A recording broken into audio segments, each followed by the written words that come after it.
Selamat pagi, selamat siang bagi kita semua. Hari ini kita akan meneruskan pelajaran kita tentang mata kuliah Sistem Pengendalian Manajemen.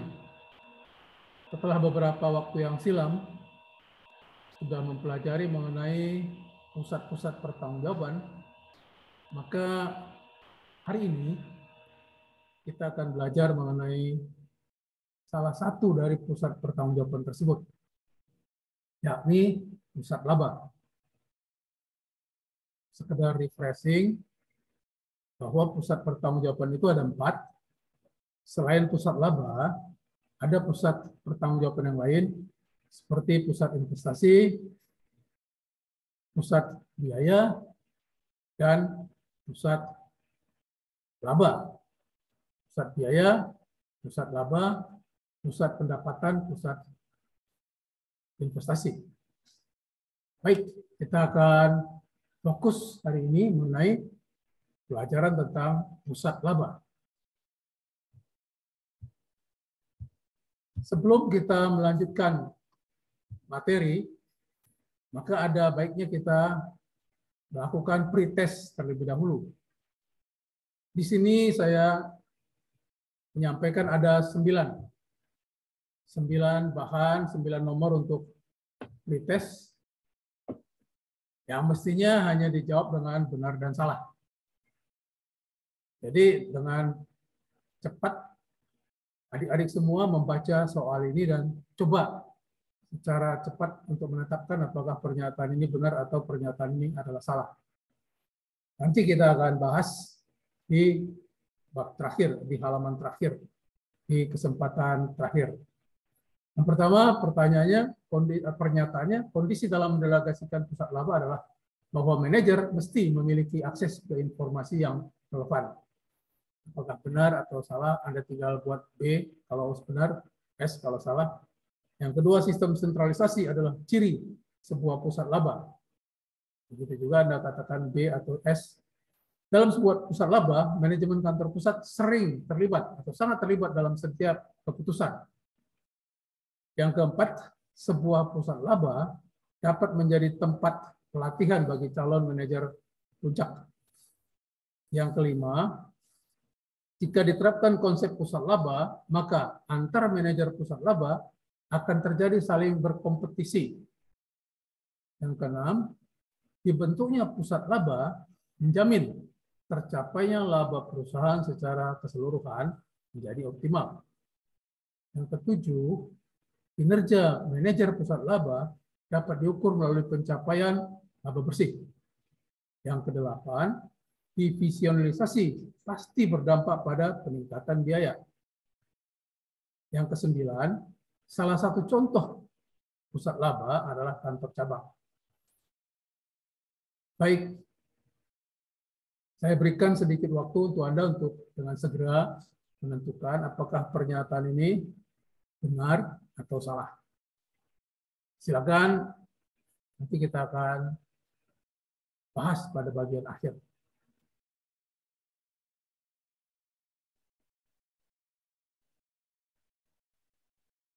Jadi Anda cukup mengatakan 1A, B, ya, nomor 1 itu B, nomor 2 B, nomor 3 B, dan seterusnya.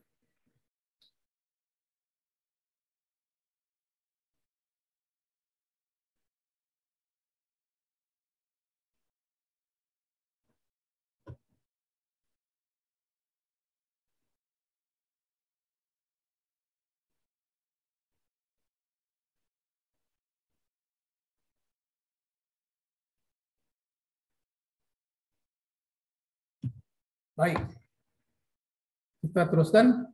Kita akan membahas mengenai pusat laba secara spesifik. Ya, jadi kita akan bahas mengenai pertimbangan umum, mengenai pusat laba, unit bisnis sebagai pusat laba, dan pengukuran atas sebuah pusat laba. Yang pertama kita masuk pada pertimbangan umum. Pusat laba terjadi apabila suatu unit dalam organisasi diberi tanggung jawab fungsi produksi dan fungsi pemasaran sekaligus. Jadi ini kalau mau dibentuk sebuah pusat laba, maka harus ada pendelegasian. Pendelegasian tanggung jawab dan wewenang. Jangan hanya tanggung jawab tentunya, tapi juga harus ada kewenangan. Ya. Yang berikut, seluruh perusahaan pada level tertentu diorganisir secara fungsional. Kemarin kita sudah bahas di bab-bab sebelumnya mengenai apa itu organisasi fungsional. Yang ketiga, perbedaan antara organisasi fungsional dan organisasi divisional adalah kontinum. Yang keempat, otorisasi penuh untuk menghasilkan laba tidak pernah dilimpahkan kepada segmen bisnis. Nah, ini sebagai pertimbangan umum dalam arti kata, ini harus kita perhatikan. Baik, kita lanjut. Kondisi dalam mendelegasikan pertanggungjawaban laba. Yang pertama, manajer harus memiliki informasi relevan untuk melakukan trade-off expense dan revenue. Mungkin dari pernyataan ini kita bisa sudah menjawab salah satu dari soal pretest di atas. Bahwa benar, manajer harus memiliki informasi yang relevan. Kalau tidak, tentu manajer itu tidak bisa melakukan trade-off expense dengan revenue. Apa yang dimaksud dengan trade-off expense revenue? Contohnya begini.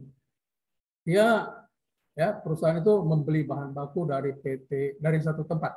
Katakan daerahnya Bekasi. Membeli bahan baku dengan harga 10.000 per unit. Oke. Kemudian ada satu tempat yang harganya sebut saja di Tangerang, harganya hanya 8.000. Ya. Sepintas selalu kalau kita perhatikan harga bahan baku di Tangerang jauh lebih murah dibanding Bekasi. Nah, apa yang dimaksud dengan trade-off? Nah, bisa saja bahwa manajemen itu memutuskan untuk membeli ke Bekasi meskipun harganya 10.000. Dengan asumsi ketika nanti menjual, ya, ketika menjual melempar hasil produksi juga adalah ke Bekasi. Jadi sekalian tempat menjual barang, di sana dia juga membeli. Ya, dia juga membeli bahan baku. Nah, coba bandingkan. Kalau dia membeli bahan baku di Tangerang dengan biaya yang lebih murah, katakan lebih murah 2.000. Tapi ongkos ketika kembali harus membeli dari Tangerang dan menjual ke Bekasi, coba Anda perhatikan berapa jauh jaraknya.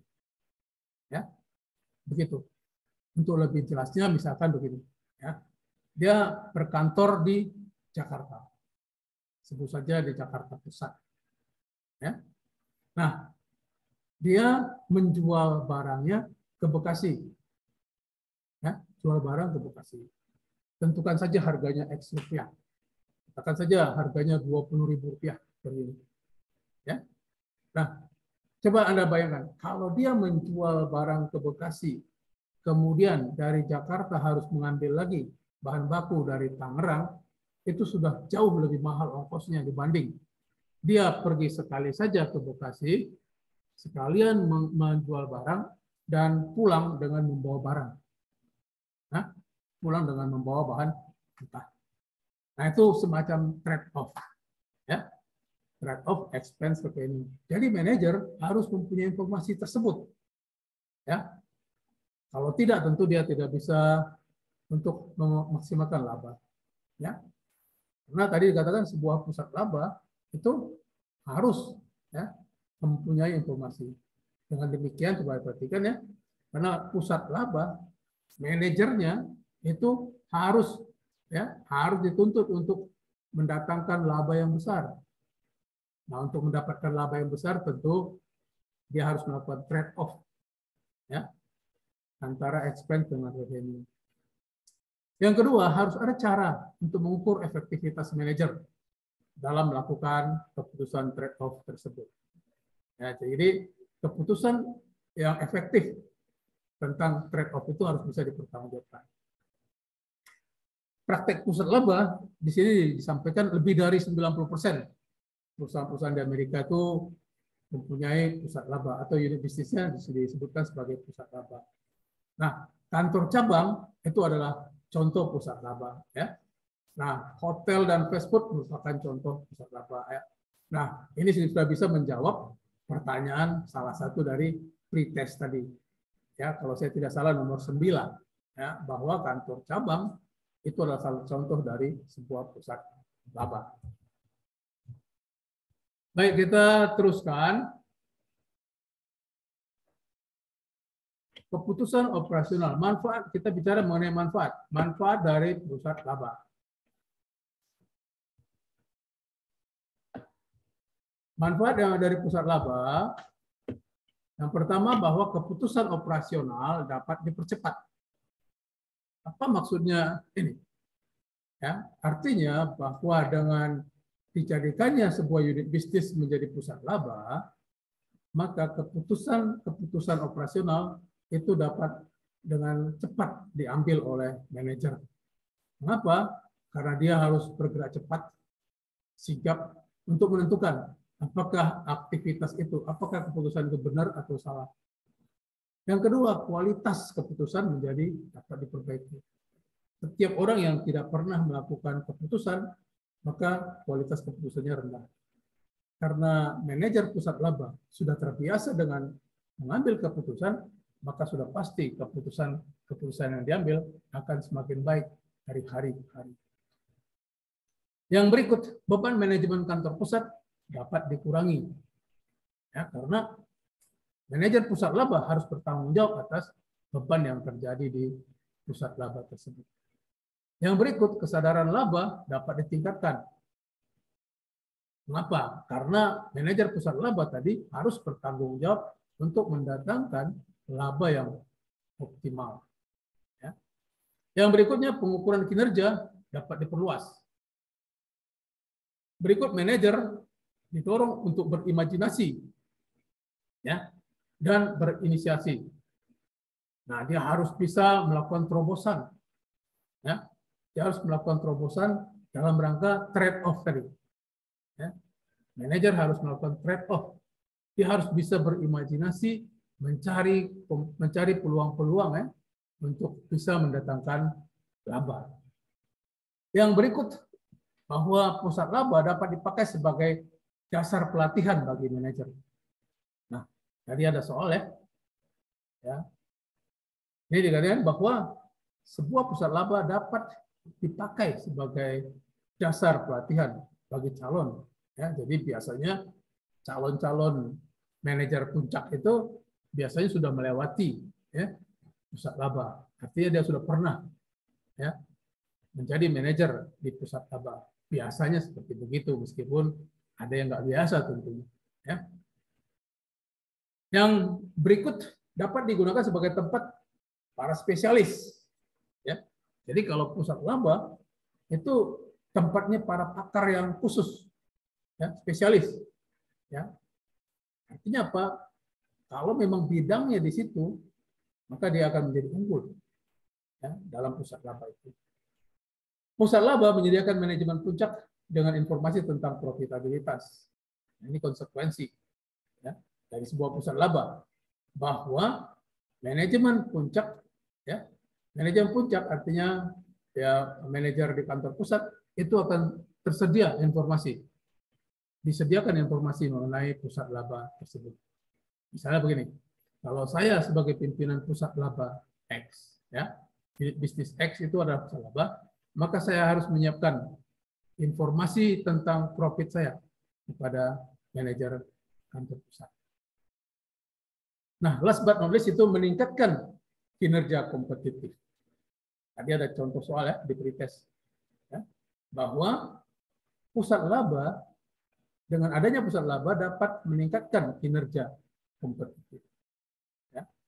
Kenapa? Misalkan ini, ada pusat laba A, pusat laba B. Nah, tentu saja manajer pusat laba A dan manajer pusat laba B akan berkompetisi memberikan laba terbaik untuk korporasi.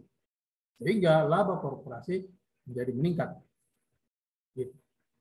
Ini bisa menjawab salah satu dari pertanyaan tadi. Kalau Anda masih ingat. Ya. Baik, kita lanjutkan. Apa masalah? Apa permasalahan dalam sebuah pusat laba? Nah, ada beberapa masalah ya dalam sebuah pusat laba. Yang pertama, manajemen puncak kehilangan kendali. Nah, mengapa manajemen puncak kehilangan kendali? Karena manajemen pusat laba itu mengambil keputusan day to day. Jadi day to day decision itu ada pada tangan manajemen pusat laba. Sehingga manajemen puncak itu kehilangan kendali. Ya, kehilangan kendali dalam arti kata bisa ya bahwa nanti bisa terjadi bahwa dia tidak tahu bahwa pusat laba itu sudah terdeviasi. Tapi kalau manajemen pusat labanya bagus melakukan pengendalian, diharapkan ini bisa diminimalisir. Yang kedua, jika manajemen puncak memiliki kapabilitas yang lebih tinggi, hal ini akan berdampak pada kualitas keputusan manajer pusat laba. Maksudnya begini, kalau kualitas manajemen puncak jauh lebih tinggi daripada manajemen pusat laba, itu akan berdampak pada kualitas keputusan manajer pusat laba. Ya.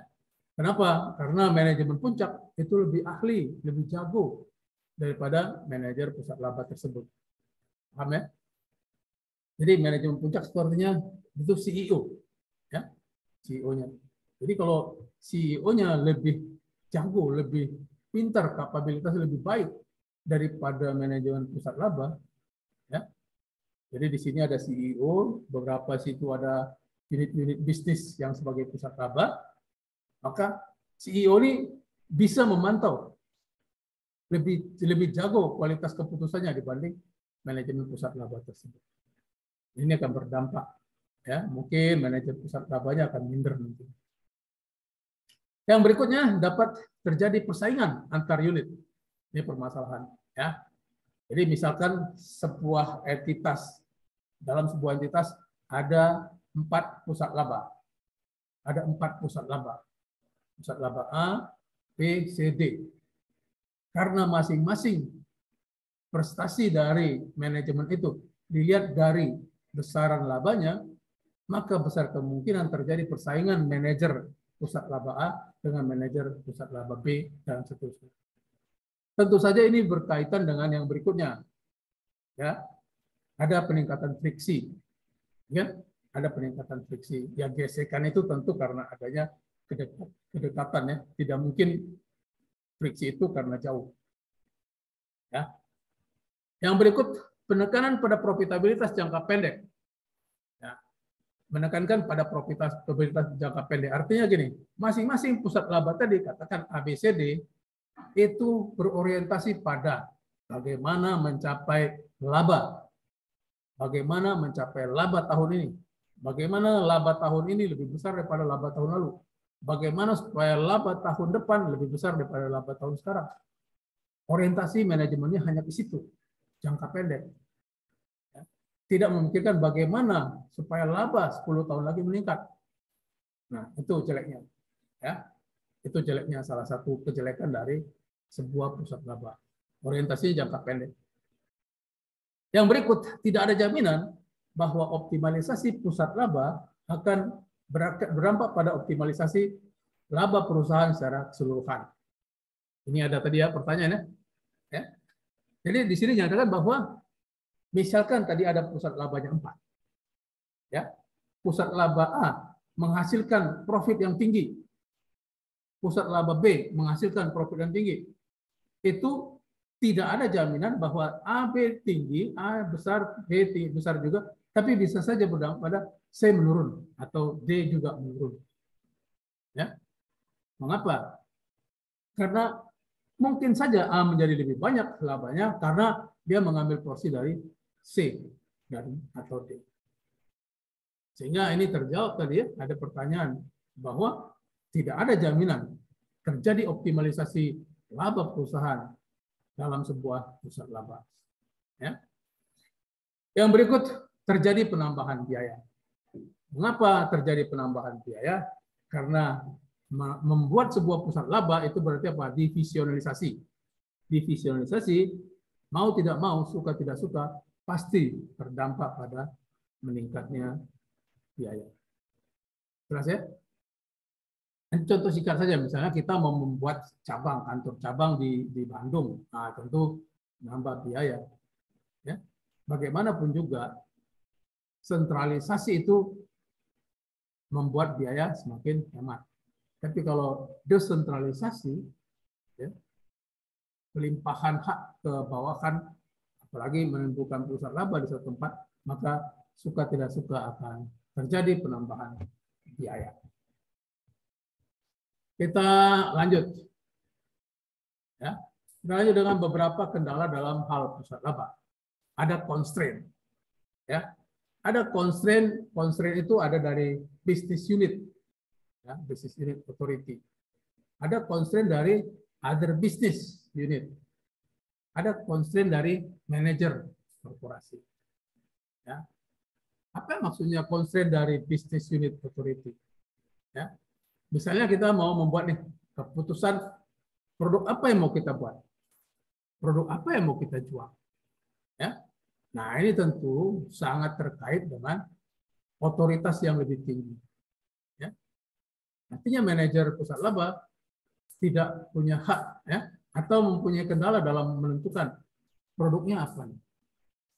Ya, karena biasanya visi dan misi itu ada dari atas, ya, dari kantor pusat. Berikutnya keputusan pengadaan, ya, keputusan pengadaan itu juga menjadi constraint business unit. Ya. Keputusan pemasaran, bagaimana dan di mana kita harus pasarkan. Ya. Nah, semakin terintegrasi sebuah perusahaan, maka semakin sulit melimpahkan kewenangan kepada sebuah pusat laba. Ya. Nah, constraint dari other business unit. Nah, ini kan misalnya other dari business unit ini bagaimana pusat laba tersebut bisa berhadapan dengan bisnis unit yang lain yang sudah lebih dahulu ada di sana, yang lebih dahulu ada di tempat itu. Ya, misalnya nih, ya PTA akan membuat sebuah bisnis unit, ya bisnis unit di Bekasi, ya sebagai pusat laba. Nah, tentu di Bekasi sudah ada usaha atau perusahaan yang sama produknya seperti kita punya. Nah, ini menjadi constraint. Sedangkan constraint dari manajer korporasi, misalnya begini, hambatan timbul karena apa? Karena pertimbangan-pertimbangan strategi, ya, pertimbangan-pertimbangan keuangan. Itu kendala dari manajer korporasi. Ya. Artinya misalnya begini, bahwa manajer pusat laba mempunyai gagasan yang brilian, tapi tentu saja kalau melibatkan keputusan keuangan yang sangat besar tentunya, itu pasti harus melibatkan manajer korporasi, CEO. Ya. Berikutnya bahwa timbul karena adanya keseragaman yang diperlukan. Ya. Jadi misalnya gue nih, tadi ada 3 divisi, 3 pusat laba yang akan didirikan, yang sudah didirikan, yang ada di bawah sebuah korporasi. Nah, korporasi itu biasanya menentukan, ya, ada keseragaman untuk ketiga-tiga pusat laba tersebut. Keseragaman ini bisa saja keseragaman dalam hal penggajian kah itu, keseragaman dalam hal misalnya produksi kah, mekanisme produksi, keseragaman dalam misalkan dalam kualitas yang harus dipertahankan. Yang berikutnya timbul dari sisi ekonomis dengan adanya suatu sentralisasi. Nah, kalau disentralisir banyak hal, maka ini akan membuat, ya, pusat laba menjadi lebih kerdil. Ya.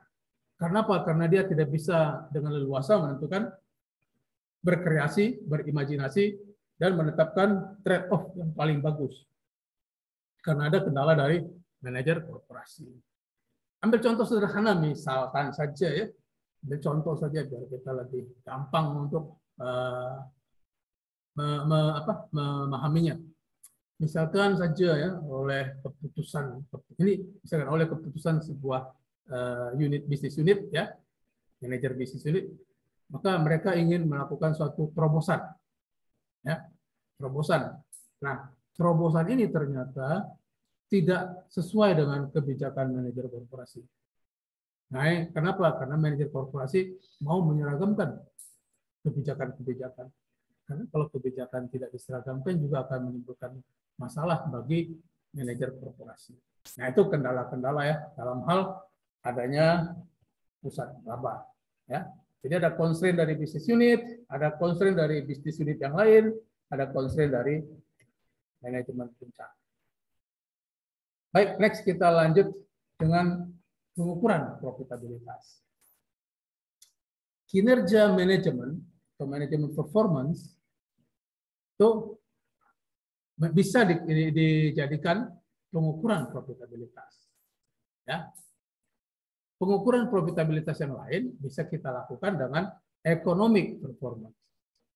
Jadi dalam mengukur profitabilitas pada sebuah pusat laba, kita bisa lakukan dengan dua metode.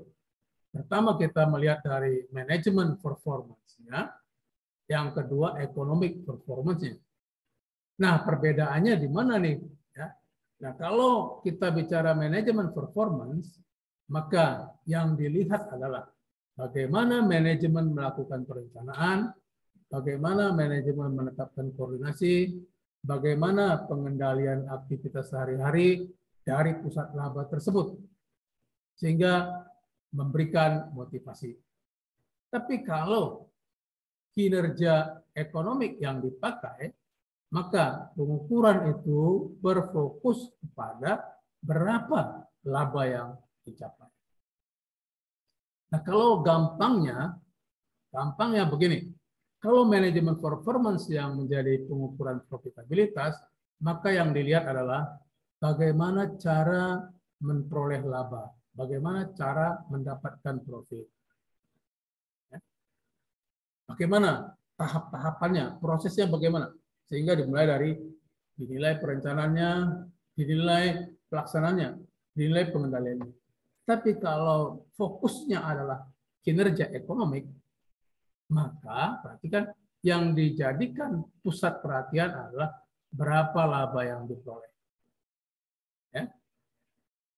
Jadi kalau kita ambil misalkan kepada adik-adik, ya, ini contoh saja, kinerja ekonominya apa? Berapa IPK-nya? Ya, IPK-nya berapa? Oh, IPK-nya 3,8. Oh, bagus.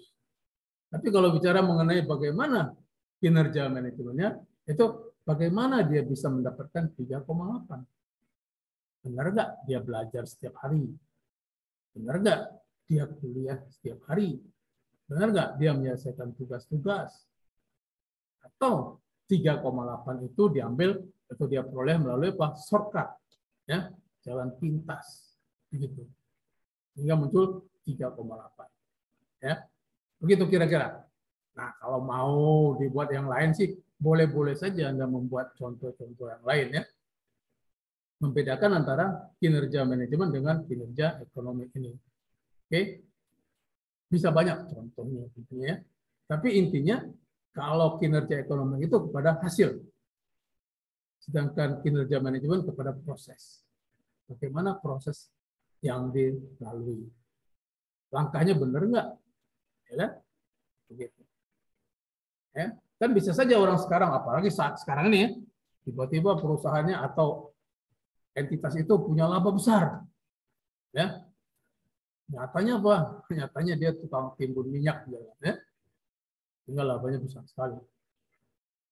Nah, kalau kinerja manajemen, bagaimana dia mendapatkan labanya? Direncanakan nggak proses produksinya? Nah, gitu ya. Ada nggak koordinasi antar lini? Ya, Anda bisa membuat contoh-contoh dalam banyak hal tentang pengukuran ini. Ya, terserah Anda mau diukur dengan performance ekonomi Anda atau manajemen performance Anda. Terserah. Tentu orang punya pilihan masing-masing.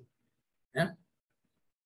Ada yang mengatakan yang penting IPK-nya dulu lah, nanti ilmunya. Ya. Ada juga orang yang penting ilmunya, IPK-nya nyusul. Ya. Karena apa? Karena kalau prosesnya sudah bagus, diharapkan hasilnya bagus, meskipun tidak selalu. Ya kan? Tuh. Terserah Anda boleh mikir-mikir apakah Anda orangnya lebih kepada economic performance atau lebih kepada manajemen performance. Kalau Anda mengatakan yang penting saya nanti kaya, itu economic performance. Tapi kalau Anda mengatakan saya akan melakukan pekerjaan sebaik-baiknya, dan kalau nanti hasilnya kaya, ya alhamdulillah, berarti manajemen performance. Ya, oke.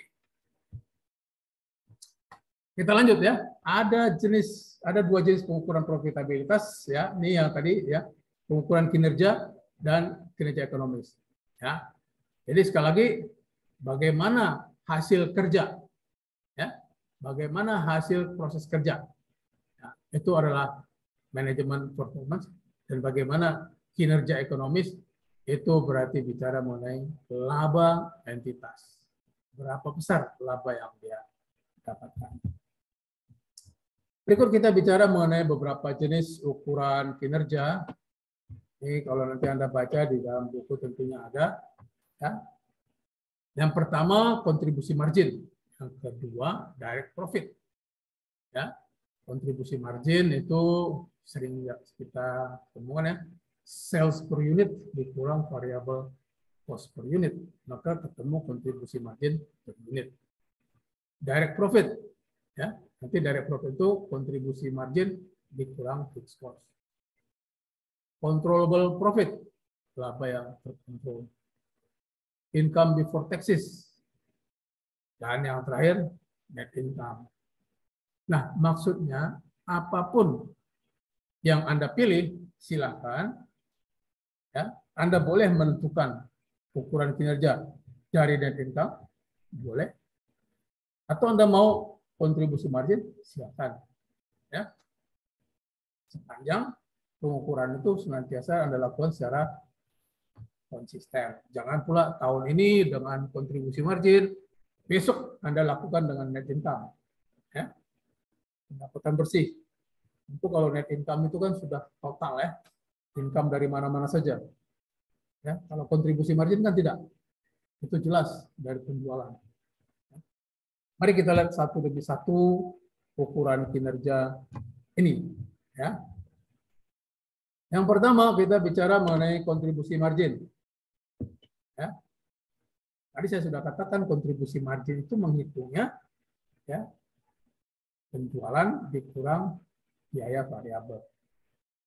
Di sini dikatakan biaya tetap biasanya sebagai biaya yang tak terkendali. Ya.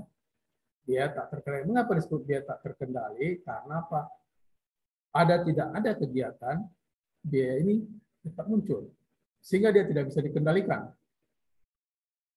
Ya. Dengan demikian, manajer harus terfokus pada usaha untuk memaksimalkan selisih antara penjualan dengan variable cost. Ya. Meskipun, perhatikan dalam kurung itu masih ada biaya tetap yang terkendali. Ya. Jadi kalau nanti Anda belajar bahwa biaya tetap itu ada dua, ada biaya tetap yang tidak terkendali, ada biaya tetap yang bisa dikendalikan. Ya. Yang bisa dikendalikan itu biasanya kita sebut sebagai discretionary fixed cost. Ya. Yang kedua, ya, dalam hal kontribusi margin, dianggap manajer pusat laba bisa menjaga hal-hal yang sifatnya discretionary, ya, yang sesuai dengan anggaran yang disepakati. Jadi, dalam hal menetapkan kontribusi margin sebagai ukuran, maka manajer pusat laba harus bisa menjaga agar biaya discretionary itu sesuai dengan yang sudah disepakati. Ya. Karena biasanya biaya discretionary ini ya, itu dikeluarkan oleh pimpinan-pimpinan ya. Biaya discretionary, namanya juga discretionary ya, kebijakan. Oke. Yang ketiga dalam konteks kontribusi margin, katanya begini, jika biaya administrasi tidak berubah dalam jangka pendek, maka manajer pusat laba dapat mengendalikan efisiensi dan produktivitas usaha karyawan. Artinya begini, nah diusahakan biar agar biaya administrasi itu bisa semakin dikendalikan. Ya. Kalau tidak, maka usaha lain dari manajer pusat laba itu adalah mengendalikan produktivitas ya, bagaimana produktivitas karyawan, efisiensi karyawan, cara kerja karyawan, ya, itu yang bisa dia kelola. Jadi gini kesimpulannya, biaya administrasi jika tidak berubah dalam waktu pendek, maka fokus manajer itu adalah bagaimana untuk meningkatkan produktivitas karyawan, bagaimana melakukan efisiensi terhadap pekerjaan. Ya, dia harus bisa melakukan mana yang harus dipotong, ya, dan mana yang harus ditingkatkan. Pekerjaan mana yang harus bisa disatukan, ya, dan bagaimana meningkatkan produktivitas karyawan. Nah, itulah hal-hal yang perlu diperhatikan jika kontribusi margin kita lakukan, kita tetapkan sebagai tolak ukur kinerja. Ya. Yang kedua, kalau kita mau menggunakan direct profit. Jika kita ingin menggunakan direct profit sebagai tolak ukur, maka yang pertama kita harus perhatikan bagaimana mengukur kontribusi pusat laba, ya, terhadap overhead umum dan laba korporasi. Ya. Maksudnya begini, pusat laba itu kan banyak. Katakan pusat labanya ada 3 dalam sebuah entitas. Sebut saja begitu. Ya. Nah, menjadi pertanyaan jadi bagaimana mengukur kontribusi pusat laba terhadap overhead umum dan laba korporasi. Nah, kalau misalkan begini ya, ambil contoh. Anda mungkin tahu yang namanya penerbangan, ya. Di sana ada Angkasa Pura, ya. Ada Angkasa Pura 1, ada Angkasa Pura 2. Nah, misalkan Angkasa Pura 1 itu mencakup beberapa bandara. Nah, Anda tahu bandara itu penghasilannya kan berbeda-beda antara bandara A dengan bandara B dan seterusnya. Kenapa berbeda? Karena mungkin tipenya berbeda. Kemungkinan bahwa landasannya juga berbeda. Nah, misalkan pusat laba A itu kontribusinya 100 juta. Pusat laba B juga 100 juta. Apakah performanya sama? Belum tentu. Kita harus lihat bagaimana besaran dari masing-masing pusat laba itu. Ya. Misalkan pusat laba A tadi misalnya hanya disinggahi kapal-kapal kecil, pesawat kecil. Sehingga ya pendapatan per pesawat dia sedikit dibanding dengan katakan bandara B yang disinggahi oleh pesawat berbadan besar. Nah, kontribusinya sama, katakan sama-sama 100 juta ya per hari katakan ya.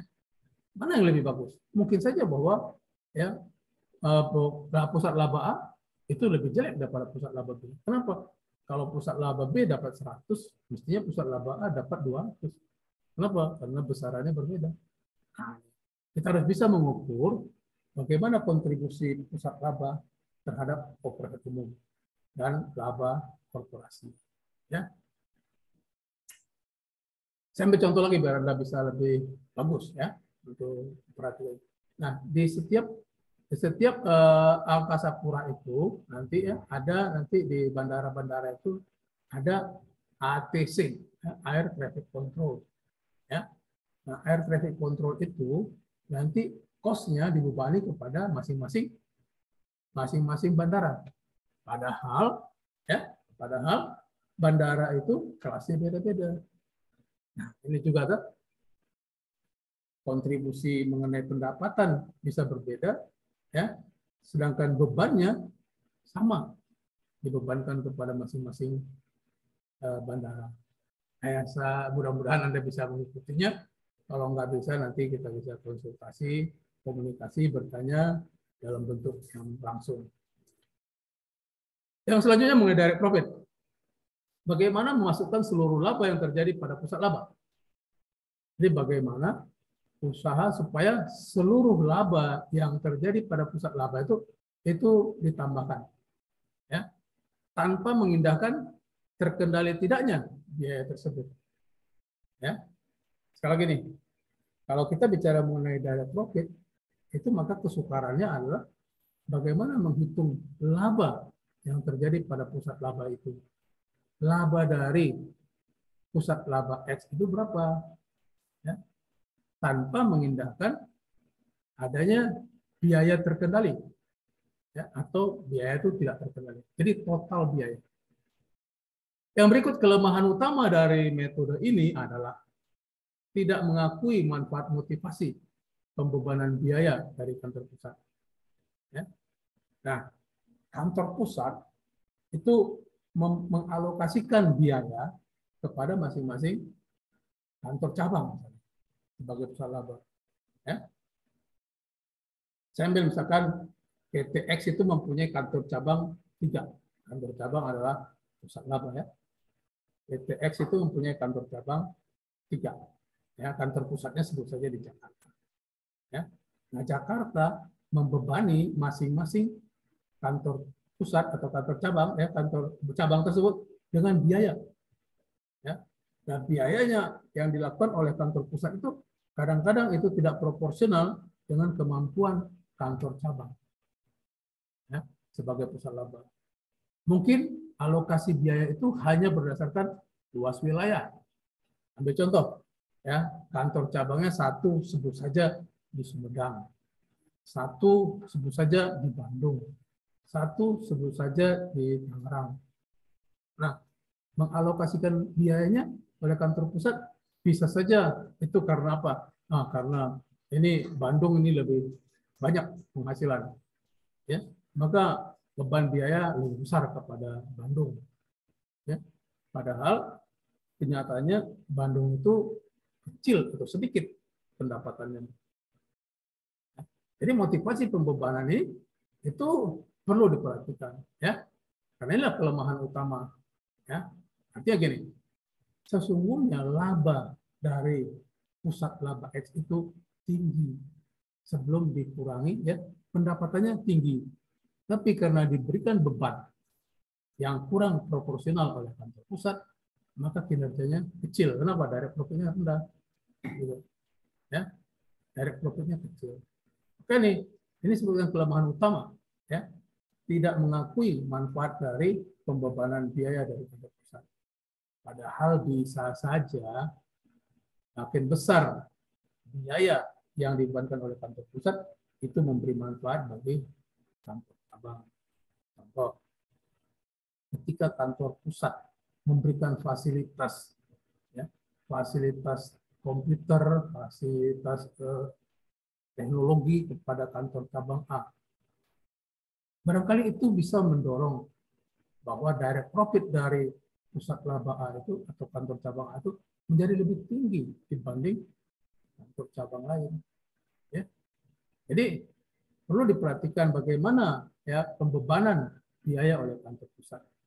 Tapi tentu kita harus tidak seuzon bahwa kantor pusat itu pun ketika melakukan pembebanan biaya terhadap masing-masing cabang itu sudah mengukur banyak aspek, mengukur banyak variabel, ya, sudah tentu akan memperhatikan kemampuan dari masing-masing pusat laba, tidak semena-mena. Baik, kita next kepada controllable profit, ya.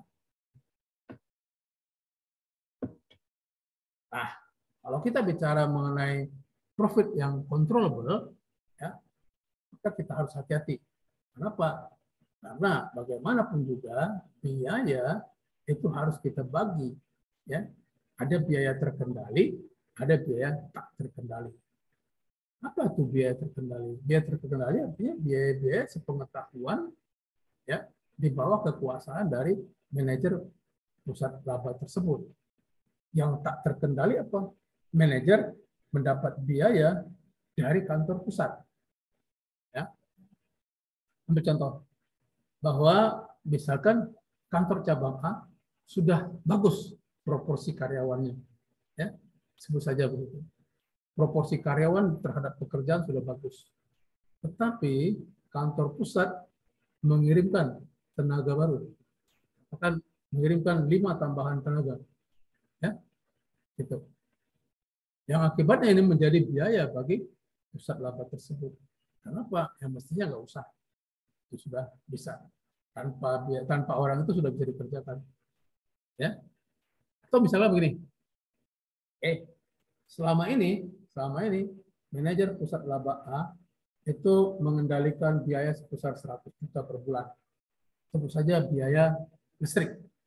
Ya. Biaya listrik sesuai dengan pemakaian yang ada. Ya. Nah, kemudian pimpinan kantor pusat membebani kantor cabang. Membebani kantor cabang dengan biaya-biaya yang di luar dugaan, yang tidak dikehendaki oleh kantor cabang tersebut. Di mana kantor cabang tidak berhak, tidak punya power untuk menolak. Itu biaya tidak terkendali. Tidak bisa dikendalikan oleh manajer pusat laba. Ya. Kemudian biaya yang dibebankan kepada pusat laba adalah biaya controllable profit yang dapat dikendalikan oleh pusat laba.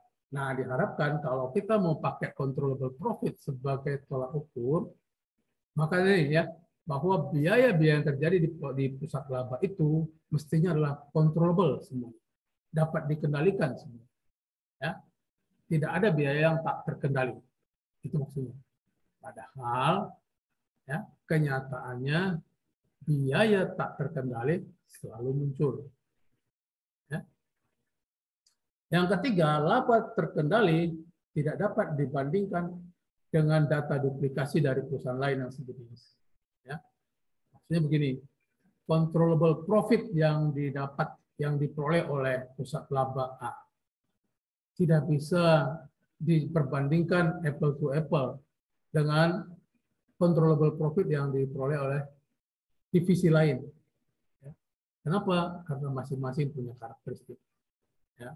Jadi kalau untuk controllable profit, untuk pengukuran controllable profit, diharapkan jangan membandingkan, kita tidak membandingkan secara apple to apple dengan perusahaan lain. Ya. Data dari laba perusahaan lain. Itu maksudnya. Kalau kita mau pakai controllable profit.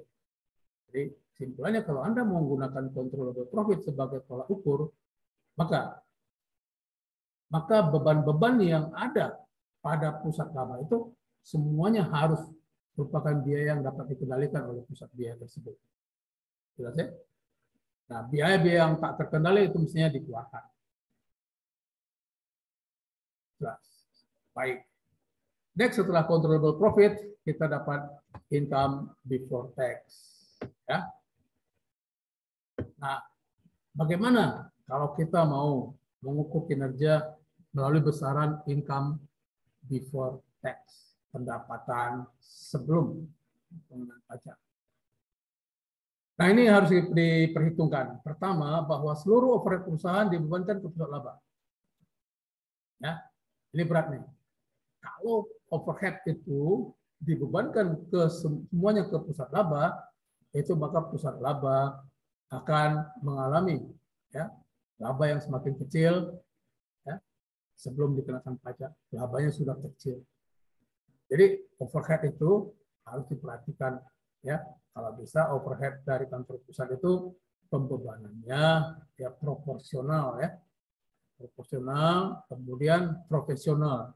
Nah, kata kalimat-kalimat yang ngetop sekarang ya. Profesional artinya apa? Tidak hanya sekedar melihat kepada besaran kantor pusat laba tersebut, tapi juga melihat pada kemampuan pusat laba tersebut mendatangkan laba. Nah, yang kedua yang harus diperhatikan adalah dasar alokasinya. Ya, biasanya adalah jumlah biaya yang terjadi dengan laba dari pusat laba tersebut. Ya, alokasi biaya overhead ini itulah ya, itu kadang-kadang kurang baik ya alokasinya. Kenapa? Alokasi yang lazim dari overhead adalah membandingkan jumlah biaya overhead terhadap laba dari pusat laba tersebut. Contoh begini, overhead kantor pusat, ya, overhead perusahaan, ya, totalnya 10 miliar. Oke, 10 M. Pusat labanya ada 3. Oke. Pusat laba A itu profitnya 100. Pusat laba B 80. Pusat laba C 60. Maka yang 100 M tadi ya, yang total overhead tadi, itu dialokasi berdasarkan proporsi tadi. Ya. Jadi untuk biaya yang dialokasikan ke pusat laba A berapa? 100 per 240. Kan begitu ya? Untuk B 80 per 240. Untuk C 60 per 240. Nah, begitu. Ya. Oke, itu contoh. Jadi kalau misalkan ya biayanya katakan 100 juta. Ya. Sementara pusat labanya ada 3, A, B, C. Pusat laba A sebut saja labanya 400 juta. Pusat laba B 300 juta. Pusat laba C 200 juta. 4, 3, 2, 9. Ya. Berarti alokasi dari overhead yang 100 juta tadi adalah sebagai berikut ya. 4/9 dari 100 juta itu untuk A. Untuk pusat laba B itu 3/9 kali 100. Untuk pusat laba C 2/9 kali 100. Ya. Jadi dasar alokasinya adalah besaran laba. Ya. Nah, ini tentu kurang fair juga ya, besaran laba sebagai dasar alokasi. Karena laba itu adalah hasil pengurangan dari penjualan dikurang beban ya.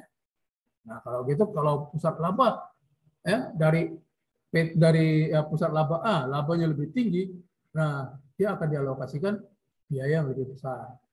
Kalau gitu labanya nanti apa? Menjadi kecil. Ya.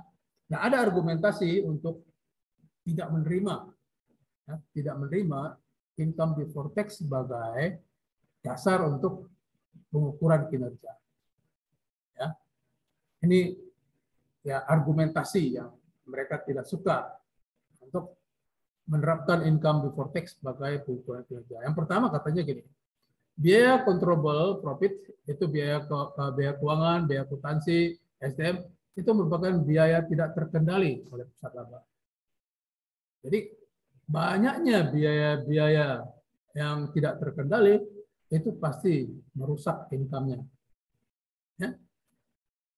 Yang kedua, argumen untuk tidak sepakat ya untuk menerima income before tax sebagai dasar pengukuran, mengatakan begini, sulit untuk menerima dasar alokasi yang dapat mencerminkan biaya yang disebabkan oleh pusat laba. Ya. Nah, tentang alokasi itu menjadi satu hal, ya, satu hal yang perlu diperhatikan sehingga argumen ini menolak income before tax sebagai dasar untuk menetapkan kinerja. Ya. Tapi sekali lagi, apapun, kalaupun nanti Anda sebagai pimpinan mau mengatakan income before tax sebagai tolak ukur kinerja, ya why not, bisa-bisa saja.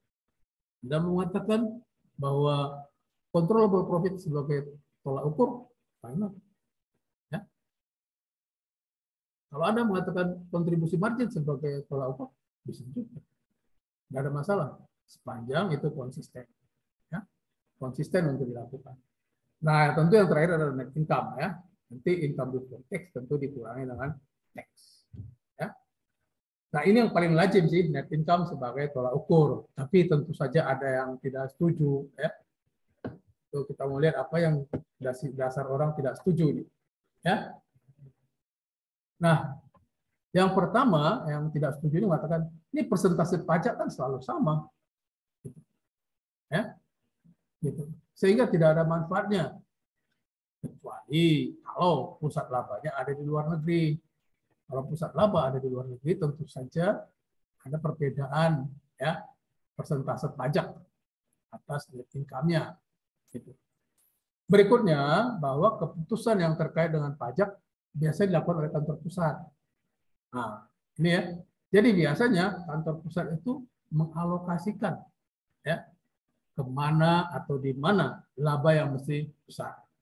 Ya, karena kita tahu ya bahwa income itu nanti dikenakan pajak kan proporsional ya. Nah misalnya begini, ada pusat laba A, B, dan C. Ya. Nah manajemen nanti bisa melihat akan kemana dialokasikan laba ini, ya supaya pajak secara total menjadi lebih kecil. Itu dari sudut manajemen puncak ya. Dengan demikian net income tetap aja yang ada tidak suka. Tapi saya mengatakan net income itu adalah tolak ukur yang normal. Ya. Net income-nya berapa? Normal. Tuh. Nah, tapi ada saja orang yang pingin lebih, dan pingin lebih. Baik, itu beberapa hal yang ingin saya sampaikan. Mari kita mengakhirinya dengan melihat ya, apa saja yang bisa kita dapatkan dari hasil pretest itu. Pertama, nomor 1. Kondisi dalam mendelegasikan pusat laba adalah bahwa manajer mesti memiliki akses ke informasi yang relevan. Tentu hal ini adalah benar. Tadi kita sudah melihat ya, salah satu kondisi yang mesti adalah bahwa manajer harus mempunyai akses ke informasi. Yang kedua, pertanyaan kedua, apakah sistem sentralisasi adalah ciri dari pusat laba? Nah, tentu tidak. Tentu pernyataan ini salah. Kenapa? Karena sistem sentralisasi bukan ciri pusat laba. Justru kalau pusat laba itu muncul atau timbul dari adanya desentralisasi, ya, divisionalisasi. Jadi pernyataan nomor 2 salah. Pernyataan 3, dalam sebuah pusat laba, manajer kantor pusat sangat terlibat dalam setiap keputusan. Itu pernyataan ini salah. Mengapa? Karena manajer kantor pusat itu menjadi sangat tidak terlibat, ya, sangat lemah, ya, sangat sedikit mencampuri keputusan. Karena day-to-day decision ada di tangan manajer pusat laba. Ya. Yang keempat, sebuah pusat laba dapat menjadi tempat pelatihan bagi calon manajemen puncak. Nah, ini benar ya. Nah, biasanya kalau orang itu sudah lulus dan lolos dari manajer pusat laba tertentu, dia menjadi calon untuk manajer puncak. Ya, biasanya meskipun kadang-kadang tidak. Ya, jadi saya maksud dalam sebuah perusahaan adalah sangat jarang manajer dari HRD atau manajer dari research and development menjadi manajemen puncak. Ya, itu. Kita tahu HRD itu apa? Pusat biaya. Ya, kita tahu R&D pusat apa? Pusat pendapatan. Ya, nah itu jarang. Ya, jadi kalau nanti Anda melihat pergeseran di kantor-kantor biasanya yang menjadi big boss itu biasanya dari manajer kantor cabang. Ya, gitu. Kemudian yang kelima, jika diterapkan konsep pusat laba, maka antar manajer pusat laba akan terjadi saling berkompetisi. Betul ya? Jadi setiap manajer pusat laba itu akan berkompetisi satu dengan yang lain supaya kinerjanya dianggap lebih bagus oleh kantor pusat dibanding pusat laba yang lain. Dengar ya? Pusat labanya ada 3. Nah, pusat laba ini akan menunjukkan performance supaya dia dianggap lebih baik dari pusat laba B dan pusat laba C. Sehingga kompetisi mereka. Ini benar pernyataan itu. Yang keenam, dibentuknya pusat laba menjamin tercapainya laba perusahaan secara keseluruhan menjadi optimal. Ini salah. Mengapa salah? Karena adanya pusat laba A, B, C itu bisa menjadi adanya persaingan. Persaingan ini bisa menimbulkan pertambahan dalam laba pusat laba A, tapi berdampak pada berkurangnya laba dari pusat laba yang lain. Jadi tidak ada jaminan. Ya, tidak ada jaminan. Itu nomor 6. Yang berikut, nomor 7. Kinerja pusat laba dapat diukur melalui pencapaian laba bersih. Benar ya? Bisa dari laba bersih, terakhir ya, bisa dari kontribusi margin, bisa dari controllable profit, bisa dari direct profit, bisa dari income before tax, nah, bisa. Jadi benar. Yang kedelapan, divisionalisasi berdampak pada peningkatan biaya. Ini benar. Karena kalau semuanya disentralisasi, biaya akan bisa dihemat. Tapi kalau kita sudah beranjak keluar, membangun katakan kantor cabang di Bandung, kantor cabang di Tangerang, kantor cabang, maka itu berdampak pada bertambahnya biaya. Nomor 9, salah satu contoh pusat laba adalah kantor cabang. Ini benar ya. Jadi tadi saya sudah katakan bahwa di Amerika itu 90% itu bersifat pusat laba. Ya. Baik, demikian hal-hal yang bisa saya sampaikan di kesempatan pada kali ini. Ini adalah chapter 5 kita, dan tentu saya berharap Anda tidak hanya belajar dari PPT ini, ya. Anda tentu bisa belajar juga dari buku, ya. Untuk e-booknya sudah disampaikan kepada Anda semua, ya. Ada 2 e-book yang disampaikan, tapi yang paling banyak atau paling dominan untuk kita pakai itu yang di e-book yang dibuat atau autornya adalah Govinda Rajan, ya Govinda Rajan. Oke, demikian yang bisa sampaikan hari ini. Saya berharap semoga pada kesempatan ini Anda bisa mendapatkan banyak masukan untuk pertambahan edit keilmuan Anda di bidang SPM. Terima kasih dan selamat untuk tetap menjaga kesehatan. Sampai jumpa di kesempatan berikutnya. Terima kasih.